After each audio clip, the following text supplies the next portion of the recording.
자, 오늘은 종아리알, 지금까지 10년, 20년, 나아가 30년까지도 종아리알을 해결 못한 분들을 위한 영상입니다. 스트레칭이나 운동으로 종아리를 빼신 분들은 뒤로 가기를 눌러주시면 됩니다.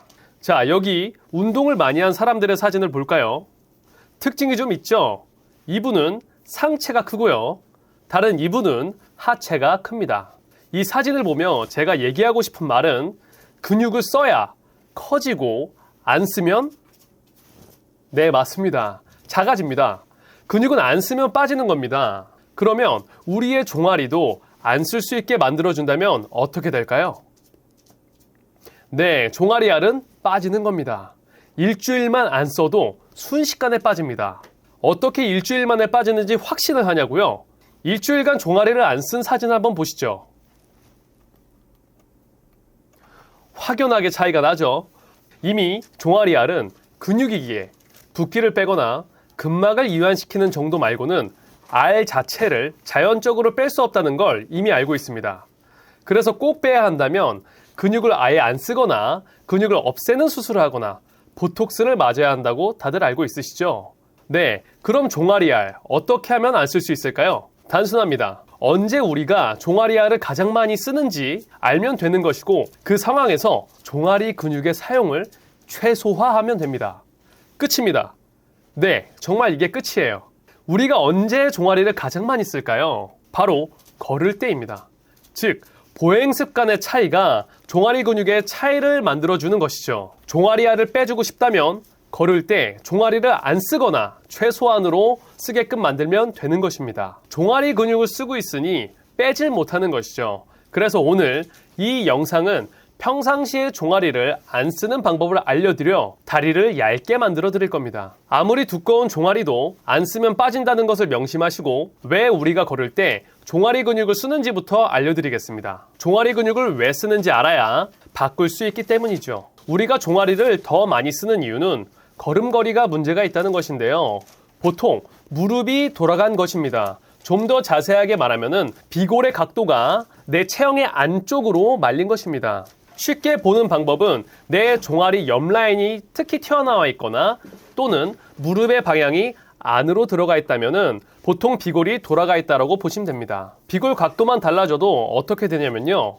이 사진을 보면 알 수 있습니다. 무릎 방향을 보셔도 좋아요.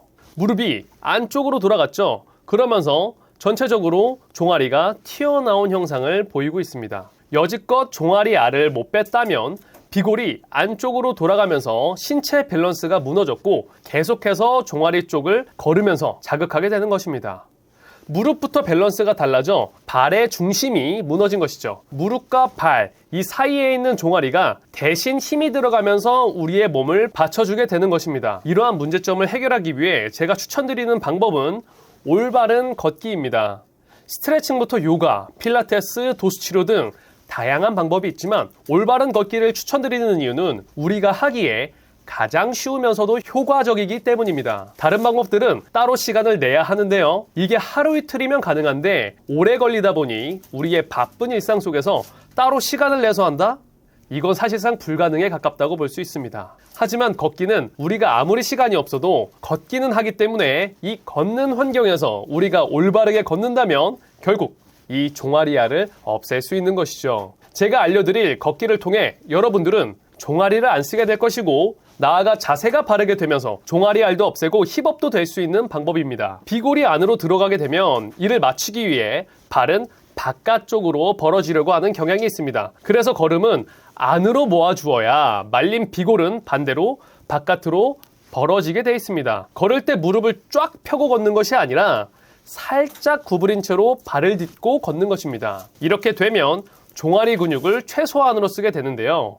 그리고 발을 디딜 때에는 발 뒤꿈치부터 검지발가락까지의 가상의 선을 만들어 주시고 그 기준으로 발을 뒤꿈치부터 앞까지 디디면서 걸으면 됩니다. 이때 엄지발가락으로 지면을 힘차게 차면서 걸을 경우에도 종아리 근육을 쓰게 되니 자연스럽게 힘을 빼고 걸어야 합니다.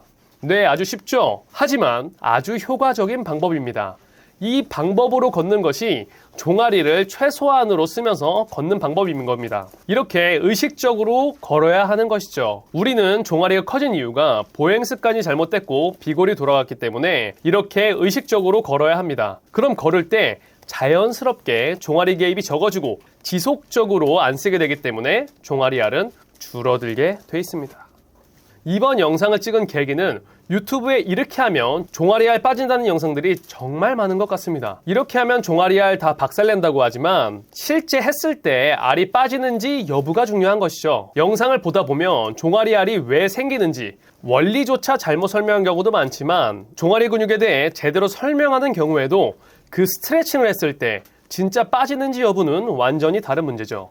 임상 데이터가 중요한 겁니다. 수만에서 수백만 조회수가 있는 종아리알 없애준다는 영상들로 실제 효과를 보는 분이 몇 분이나 있을까요? 10명? 100명? 1000명? 댓글에서 효과를 봤다고 하는 분들이 있지만 조회수 대비 댓글 수만 보더라도 너무나 적죠. 그리고 그 효과 보신 분들이 6개월, 1년 후 어떻게 되었을까요? 알이 빠진 상태가 유지됐을까요? 아니면 다시 알이 생기거나 아니면 오히려 더 악화됐을까요? 실제로 스트레칭은 근육의 혈류량을 증가시키기에 근육이 더 커지는 데 도움이 될 수도 있습니다. 운동선수들이 운동 전에 스트레칭을 하는 원리와 같죠. 실제 정확한 임상 데이터 없이 무조건 종아리알 없애준다는 말, 종아리알 정글해준다는 말은 종아리알을 빼고 싶어서 간절한 마음으로 영상을 시청하시는 분들에게 피해를 줄 수도 있는 행동이라고 생각합니다. 그래서 이번 영상을 통해 정확히 종아리알은 왜 생기는 것이고 빼려면 어떻게 빼야 하는지 근본적으로 설명드리면 도움이 되겠구나 싶었습니다. 이젠 정보가 너무 많아서 어떻게 선별해야 할지도 어려워지는 세상이 되는 것 같습니다. 이때 누군가가 깔끔하게 정리해준다면 정말 좋지 않을까 생각해서 시작했죠. 앞으로도 깔끔하게 딱 정리해드리겠습니다. 딱 깔끔하게 정리해주는 남자, 딱정남이었습니다. 감사합니다.